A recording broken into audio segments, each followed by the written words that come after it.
Hello everyone, I am Indu Sharma, Faculty of BCA Department from Technion Institute of Advanced Studies. Today I am delivering a lecture on the topic of operating system types. I am explaining batch operating system. First of all, the first type of operating system. Some computer processes are very lengthy and time consuming. To speed up the same process, a job with a similar type of needs are batched together and run as a group.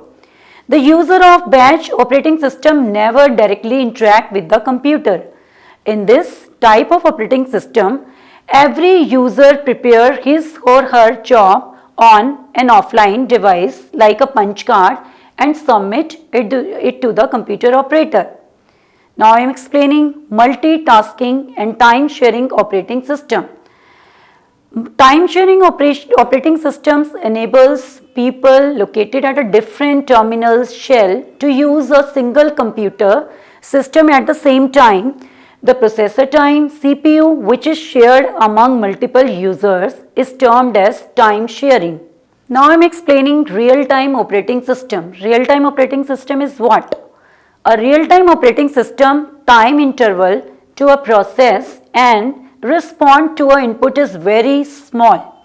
Examples are military software systems, space software systems. Now I am explaining distributed operating system.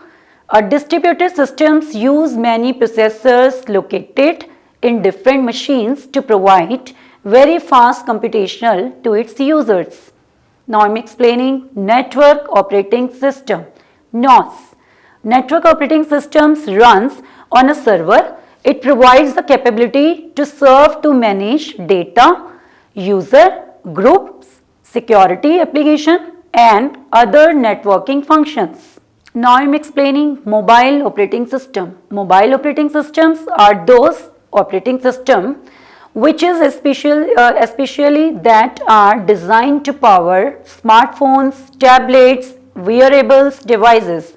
Some most famous mobile operating systems are Android and iOS, but others include BlackBerry, Web and Watch OS. Now I am explaining difference among firmware and operating systems. First, firmware. Firmware is one kind of a programming that is embedded on a chip in the device which controls that specific device. Operating system provides functionality over and above that which is provided by a firmware. Firmware is programs that been coded by the manufacturer of the ICs or something and cannot be changed. But OS is a program that can be installed by the user and can be changed. Firmware is stored on non-volatile memory, but OS is stored on the hard drive. Now I am explaining difference between 32-bit and 64-bit operating system. 32-bit operating system and 64-bit operating system includes multiple parameters. First is architecture and software. 32-bit allows 32-bit of data processing simultaneously. 64 allows 64-bit of data processing simultaneously. 32-bit is more compatibility, have more compatibility in 32-bit data, but 64-bit have 64-bit compatibility of data. 32-bit applications require 32-bit OS and CPUs, but 64-bit operating system requires 64-bit applications and CPU. Now, system available, all versions of Windows 8, 7, Vista and Windows XP and Linux lies under 32-bit, but Windows XP, Professional, Vista 7, Mac OS X and Linux lies under 64-bit OS. 32-bit systems are limited to a 3.2 GB of RAM, but 64-bit system allow a maximum 17 billion GB of RAM. Now I am explaining advantage of using operating system. Why we require operating system? Why we need it?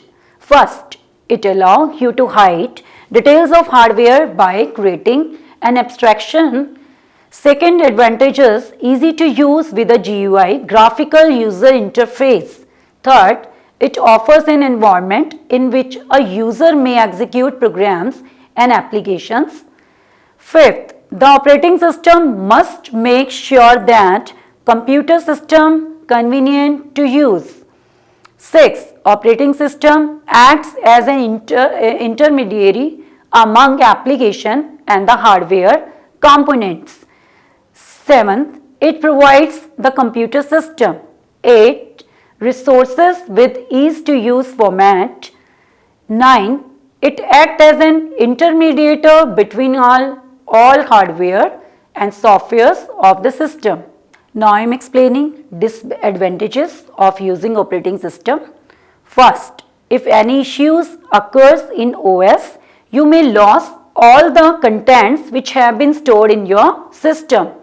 Operating system software is quite expensive for small size organization, which adds burden on them. Examples, Windows.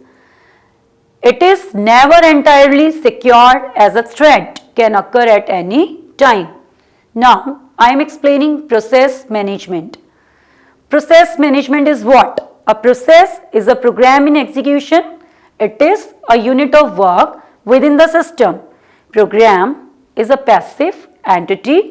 Process is an active entity. Process requires to accomplish its task CPU, memory, I/O files, initialization data, process termination. Process termination as well as it requires reclaim of any reusable resources. Now, single-threaded process has one program counter specifying location of the next instruction to execute. Process execute instructions sequentially one at a time until completion. Multi-threaded process has one program counter per thread. System has many processes, some user, some operating system running concurrently on one or more CPUs. Concurrency by multiplexing the CPUs among the processes and threads.